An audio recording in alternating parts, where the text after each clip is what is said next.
오늘 시간에는 그가 여기 계시지 않고 라는 제목을 가지고 본문 말씀인 마태복음 28장 6절 말씀을 통해서 하나님께서 저와 여러분에게 주실 말씀 함께 나누도록 하겠습니다. 오늘 지난 일부 예배 때에는 마태복음 27장을 묵상하였습니다. 예수님께서 십자가에서 돌아가셨을 때 무덤이 열리고 성도들이 살아나 나와서 예루살렘 성 안에 들어가서 많은 사람들에게 보인 사건에 대해 말씀을 나눴습니다. 나중에 비록 이게 이중언어로 되어 있긴 하지만 일부 예배 영상을 보시면 자세한 내용을 아실 수 있을 것이라고 생각합니다. 오늘 이 시간에는 마태복음 28장 전체를 묵상해 보기를 원합니다. 예수님의 부활 사건에 대해서 간략하게 기록되어 하고 있는 내용입니다. 그러나 성령님께서 기록하게 하신 이 간략함은 결코 피상적이지 않습니다. 부활은 성경 전체를 꿰뚫는 정점이며 인류 구원의 기초입니다. 28장을 정확하게 이해하기 위해서 27장 마지막 부분에 나와 있는 기록들을 간단하게 살펴보도록 하겠습니다. 27장 59절로 61절 말씀. 요셉이 시체를 가져다가 깨끗한 세마포로 싸서 바위 속에 판 자기 새 무덤에 넣어두고 큰 돌을 굴려 무덤 문에 놓고 가니 거기 막달라 마리아와 다른 마리아가 무덤을 향하여 앉았더라. 아리마대 요셉이 부자인데 빌라도에게 부탁을 해서 십자가에서 돌아가신 예수님의 시체를 달라고 해서 자신의 새 무덤에 안치하게 됩니다. 예수님 당시의 방법대로 동굴 안에 큰 돌을 굴려서 무덤 입구를 막게 되고 그것을 막달라 마리아와 다른 마리아가 지켜보고 거기 앉아서 애곡하고 있었던 것입니다. 그 뒤에 64절로 66절 말씀을 보면 그러므로 명령하여 그 무덤을 사흘까지 굳게 지키게 하소서.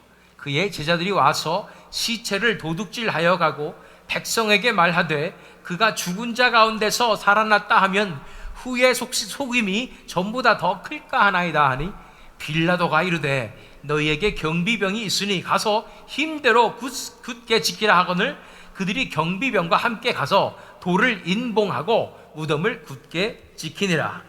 그 뒤에 대제사장들과 또 바리새인들이 빌라도에게 가서 시체가 도둑질 많지 않도록 철저히 지켜달라고 부탁을 하고 빌라도가 이제 힘대로 굳게 지키라 하니까 이제 경비병을 함께 보내서 무덤을 봉쇄하고 최선을 다해서 지키고 있었던 것입니다. 그러나 아무리 인간이 봉쇄하고 세상의 권력이 아무리 막으려 해도 하나님의 구속 계획은 결코 좌절되지 않습니다. 28장으로 들어갑니다. 1절 말씀. 안식일이 다 지나고 안식 후 첫날이 되려는 새벽에 막달라 마리아와 다른 마리아가 무덤을 보려고 갔더니 예수님께서 성금요일에 돌아가시고 안식 후 첫날인 주일 새벽에 애곡하고 있었던 막달라 마리아와 다른 마리아가 무덤을 보려고 갔습니다. 마태복음에서는 막달라 마리아와 같이 간 사람이 그냥 다른 마리아라고 되어 있지만 마가복음에서는 야고보의 어머니 마리아와 살로메와 같이 갔다고 되어 있고 누가복음에서는 요한나와 야고보의 어머니 마리아와 그 외 다른 여자들이라고 되어 있고 요한복음에서는 막달라 마리아만 기록되어 있습니다. 한마디로 막달라 마리아만 공통적이고 같이 간 여인들이 한 명인지 두 명인지 세 명인지 확실하지는 않은 상황입니다.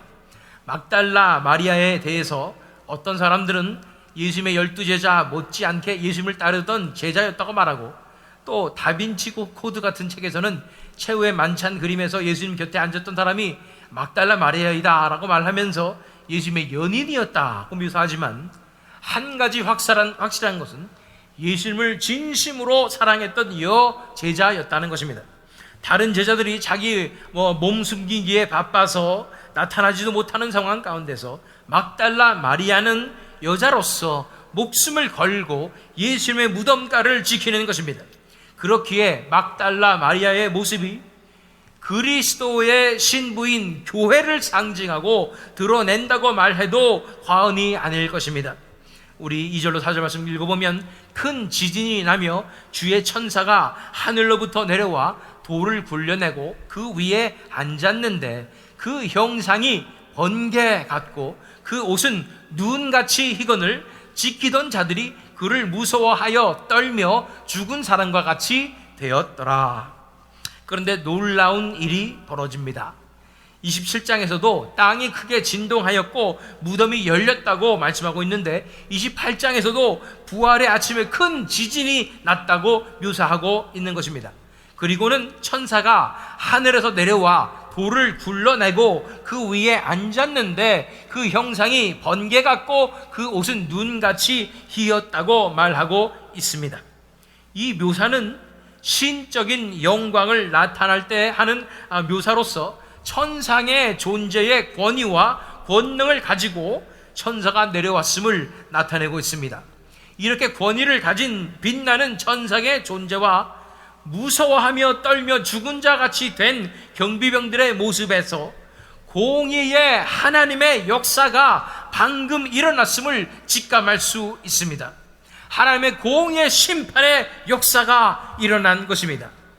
의인으로서 돌아가신, 다른 사람을 위해서 목숨을 내어드리며 돌아가신 예수님의 죽음에 대해서 하나님께서 재판을 내리시고 그를 죽은 자 가운데서 살리심으로 하나님의 공의를 온 천하 가운데 드러내시는 것입니다. 뿐 아니라 예수님을 죽인 인간들에 대한 하나님의 진노의 모습이 천사를 통해서 전달되었기에 경비병들이 두려워서 죽은 자 같이 된 것입니다. 우리 5절 읽어보면 천사가 여자들에게 말하여 이르되 너희는 무서워하지 말라. 십자가에 못 박히신 예수를 너희가 찾는 줄을 내가 아노라. 천사가 여자들을 무서워하지 말라고 위로한 후에 그들이 찾는 것은 십자가에 못 박히신 예수님이지 않냐고 물어봅니다. 십자가에 못 박힌 예수님은 죽으셔서 무덤에 눕혀진 예수님이십니다. 생명이 없어서 무덤을 돌로 막아놓으면 꼼짝없이 거기 갇혀 있어야 하는 예수님인 것입니다. 그런 예수님을 기대하고 여인들은 찾아왔고 경황이 없어서 제대로 향품을 바르지 못했기 때문에 향품을 가지고 누가 무덤 문을 굴려줄까 걱정하면서 찾아왔던 것입니다. 그런 여인들에게 천사는 말합니다. 본문 말씀 6절 말씀입니다. 그가 여기 계시지 않고 그가 말씀하시던 대로 살아나셨느니라. 와서 그가 누우셨던 곳을 보라. 그는 여기 계시지 않다고 말합니다. 당신들은 십자가에 못 박히신 예수를 찾고 있지만 그런 예수님은 이제 안 계시다고, 향품을 발라야만 하는 그 생명 없는 예수님은 안 계시다고 선포하고 있는 것입니다. 그가 살아나셨다고, 부활된 새 몸을 입으셔서 돌로 된 무덤문이 막지 못하는 분이시라고, 이제 시 공간에 제한된 존재가 아니시고 천국과 이 땅에 동시에 존재하시는 분이시라고 설명하시는 것입니다. 그가 살아나신 증거는 바로 누우셨던 곳, 곧 빈 무덤이라고 설명합니다.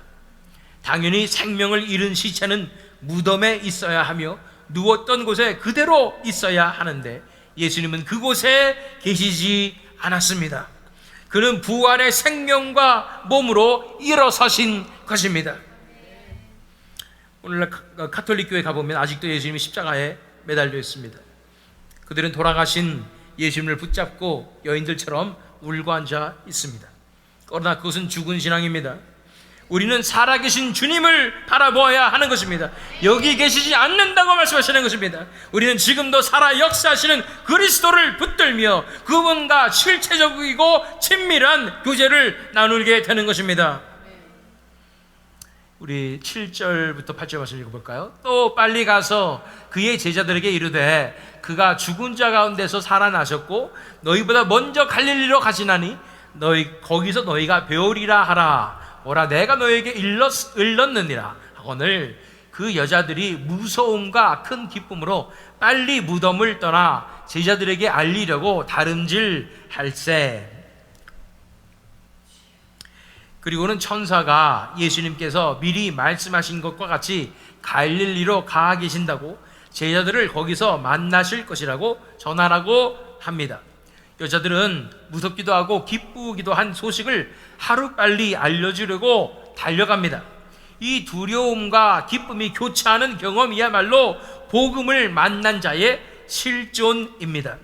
복음은 인간의 죄를 드러내어 두렵게 하지만 동시에 하나님의 은혜를 선포하여 기쁘게 하는 것입니다. 9절로 10절 말씀 읽어보면 예수께서 그들을 만나 이르시되 평안하냐 하시거늘 여자들이 나아가 그 발을 붙잡고 경배하니 예수께서 이르시되 무서워하지 말라. 가서 내 형제들에게 갈릴리로 가라 하라. 거기서 나를 보리라 하시니라. 그런데 가는 도중에 예수님께서 친히 그들에게 나타나십니다. 평안하냐, 샬롬이라고 말씀하시자 그들은 곧 예수님임을 알아보고 그 발을 붙잡고 경배하는 것입니다. 부활하시기 전에도 이 여인들은 예수님을 존경하고 따랐지만 이제는 부활하신 그분을 삼위 하나님의 성자, 곧 하나님으로 경배하는 것입니다. 이것이 바로 참된 예배인 줄 믿습니다. 11절로 13절 말씀, 여자들이 갈 때 경비병 중 몇이 성에 들어가 모든 된 일을 대제사장들에게 알리니 그들이 장로들과 함께 모여 의논하고 군인들에게 돈을 많이 주며 이르되 너희는 말하기를 그의 제자들이 밤에 와서 우리가 잘 때에 그를 도둑질하여 갔다 하라. 한편 무덤을 지키다가 두려움에 떨며 죽은 자같이 되었던 경비병 중 몇이 대제사장에게 보고를 합니다. 정상적이라면 그들은 회개하며 예수님이 참으로 하나님의 아들이셨다고 고백했어야 합니다. 그러나 그들은 회개하지 않았습니다. 오히려 더 강하게 부정하며 돈을 받고 진실을 은폐하려고 여론을 조작하는 것입니다. 이것은 분명 예수님께서 말씀하신 성령 모독죄, 성령 회방죄에 해당하는 것입니다. 진리를 뻔히 보고도 거부하고 하나님의 역사임을 알면서도 의도적으로 왜곡하는 죄입니다. 그래서 용서함을 받지 못하는 죄악이다 라고 예수님께서 말씀하셨지요. 그 뒤에 14절 15절 말씀을 보면 만일 이 말이 총독에게 들리면 우리가 권하여 너희로 근심하지 않게 하리라 하니 군인들이 돈을 받고 가르친 대로 하였으니 이 말이 오늘날까지 유대인 가운데 두루 퍼지니라. 이렇게 돈을 써서 진실을 감추고 거짓을 퍼뜨리는 것이 대제사장의 행동이었습니다. 당시에는 그의 계략이 성공한 것처럼 보였습니다. 유대인들 사이에서는 제자들이 시체를 훔쳤다는 거짓 소문이 퍼졌기 때문입니다. 그러나 사랑하는 여러분, 이것은 잠깐의 승리일 뿐이었습니다. 예수님을 십자가에 못 박은 사건도 악한 세력의 성공이 아니었듯이 부활을 은폐하라는 이 시도도 실패할 수밖에 없었습니다. 오히려 부활의 소식은 점점 더 퍼져나가서 결국 로마 제국을 전체를 뒤집어 놓았습니다. 세상의 권세가 아무리 진리를 가리려 하여도 하나님의 계획은 결코 막히지 않습니다. 16절로 17절 말씀, 11제자가 갈릴리에 가서 예수께서 지시하신 산에 이르러 예수를 배웠고 경배하나 아직도 의심하는 사람들이 있더라. 드디어 11제자들이 예수님을 만나게 되는데 그들은 주님을 뵙고 또 경배하였습니다. 그 부활하신 예수님의 영광 앞에 지난 3년 반 동안 예수님과 동고동락했지만 그 부활하신 예수님 앞에 엎드려 경배하는 것입니다. 이제 더 이상 나의 선생님이 아니에요. 나의 주요, 나의 하나님이 되시는 것입니다. 그러나 여전히 의심하는 제자가 있었습니다. 바로 도마와 같은 자입니다. 그가 믿지 못하는 이유는 철저히 세상적인 관점에 사로잡혀 있었기 때문입니다. 세상의 이성적 기준으로만 바라보면 부활은 도무지 믿을 수 없는 사건입니다. 그러나 믿음은 이성의 산물이 아니라 하나님의 은혜로 주어지는 선물입니다. 얼마 전에 제가 온라인 간증을 들은 적이 있는데 연세대 물리학과 임성일 교수님의 간증을 들었습니다. 그는 다른 것은 다 믿겠는데 미국에 유학 가서 교회 다녀야 김치 먹을 수 있어서 교회를 다녔는데 믿으려니까 다른 건 다 믿겠는데 과학자의 양심으로서 도저히 부활을 믿을 수가 없었다고 합니다. 그런데 점점 성실하게 교회를 나오기 시작하니까 세례 받으려고 그러지요. 막 그러니까 안 되겠다, 이대로 가다가는 내가 가짜로 예수 믿는다고 하고 세례까지 받겠구나 싶어가지고 믿으려니까 그러면 내가 한번 부활에 대해서 알아보자 하고 알아봤다는 거예요. 부활을 연구하다가 부활이 사실임을 알게 되었다고 합니다. 과학자의 시각으로 봤어도 부활은 사실이었던 것입니다. 부활이 사실임을 깨닫고 비로소 신앙의 길을 걷게 되었다고 말하는 것입니다. 그러다가 예수님을 만나게 되고 그 믿음이 들어가자 예수님을 만나게 되고 예수님께 온전히 헌신하여서 예수님 만난 순간부터 다 그날부터 그냥 복음 전하고 다녔다는 거예요. 지금도 연세대 교수이신데도 그 남침내 교회에서 전도사로 안수를 받아서 이 전도사로서 교회를 개척해 가지고 교회 사역도 함께 하고 있습니다. 자, 그렇습니다. 부활에 대한 믿음이 신앙의 출발점입니다. 그리고 18절로 20절 말씀이 바로 예수님께서 제자들을 만나 주시고 부탁하신 말씀이 바로 지상 명령의 말씀인 것입니다. 잘 하시는 말씀이죠. 마지막 부분이에요. 마태복음 28장의 마지막일 뿐 아니라 마태복음의 마지막 절 말씀입니다. 예수께서 나와 말씀하여 이르시되 하늘과 땅의 모든 권세를 내게 주셨으니 그러므로 너희는 가서 모든 민족을 제자로 삼아 아버지와 아들과 성령의 이름으로 세례를 베풀고 내가 너에게 분부한 모든 것을 가르쳐 지키게 하라. 볼지어다 내가 세상 끝날까지 너희와 항상 함께 있으리라 하시니라. 아멘. 부활하신 예수님께서 제자들에게 약속하시는 것은 바로 세상 끝날까지 너희와 항상 함께 있으리라 하는 것입니다. 왜냐하면 예수님께서 부활의 몸을 입으셨기에 이제 더 이상 죽음을 맛보지 않으시기 때문인 것입니다. 또한 성령님의 역사를 통하여 제자들과 연합하여 친밀한 관계로 나아가실 수 있기 때문인 것입니다. 우리 한 사람 한 사람의 삶 가운데도 예수님께서 오시는 것입니다. 예수님께서 만나 주시는 것입니다. 우리 항상 함께 하시는 것입니다. 십자가에 죽기까지 목적하신 예수님을 하나님께서 살리시고 모든 이름 위에 뛰어난 이름을 주셨습니다. 모든 무릎이 그의 이름 앞에 무릎 꿇게 하신 것입니다. 하늘과 땅에 있는 모든 권세를 예수님께 주셔서 그의 제자들을 통하여 그의 교회를 통하여 하나님의 나라를 이 땅에 세우시고 완성하시는 것입니다. 우리는 이렇게 마태복음 28장을 통해서 부활하신 예수님의 영광을 살펴보았습니다. 예수님은 십자가를 통해서 의로운 삶을 완성하심으로 하나님께 영광을 돌리셨고 아버지께서는 그를 높이사 하늘과 땅의 권세를 모든 권세를 그에게 주셨습니다. 이렇게 하나님의 영광을만을 위해서 산 존재가 있다는 것, 그 어떤 존재도 그렇게 살지 못했는데 예수님께서 오직 하나님의 영광만을 위해서 전적으로 살아가셨다는 것, 그 의의 삶을 살아낸 존재가 바로 내 아들이다 하면서 온 천하에 공포하시면서 하나님께서 예수님의 영광을 드러내시는 것입니다. 사도 바울은 아레오바고에서 이렇게 증언했습니다.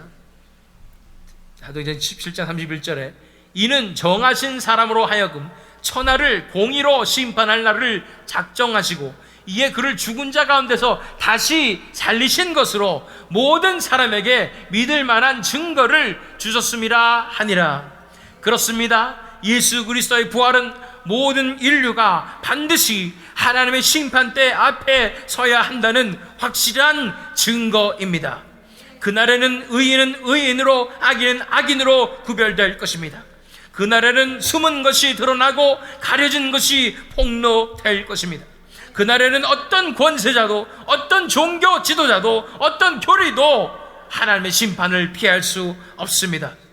사랑하는 성도 여러분, 우리가 지금 당하는 고난은 우연이 아닙니다. 하나님께서 기억하시며 날에 의인을 변호하시고 높여주실 것입니다. 그러므로 고난 가운데 믿음을 잃지 마십시오.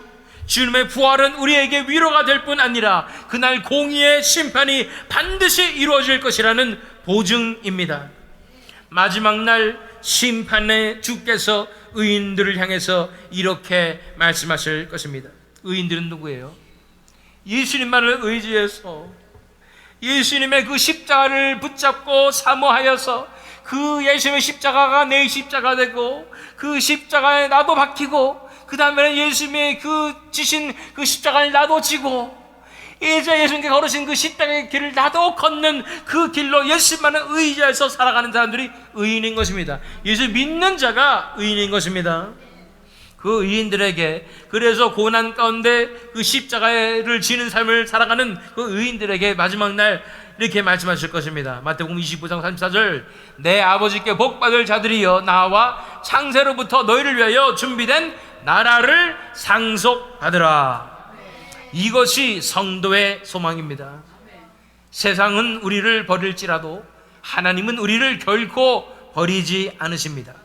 세상은 우리를 억압할지라도 하나님은 우리를 영원히 높이십니다. 세상은 우리의 눈물을 조롱할지라도 하나님은 친히 닦아주십니다. 그러므로 부활의 주님을 바라보며 믿음으로 서십시오. 그날 공의의 심판은 악인에게는 두려움이지만 십자가를 붙잡고 살아가는 의인에게는 영광의 날이 될 것입니다. 세상 끝날까지 우리와 함께 하실 예수님을 믿음으로 이 십자가의 길을 끝까지 걸어감으로 하나님께 영광을 돌리시고 하나님의 나라를 상속받으시는 저와 여러분 되시기를, 또한 이 새믿음 장로교회 되기를 예수 그리스도의 이름으로 축원합니다.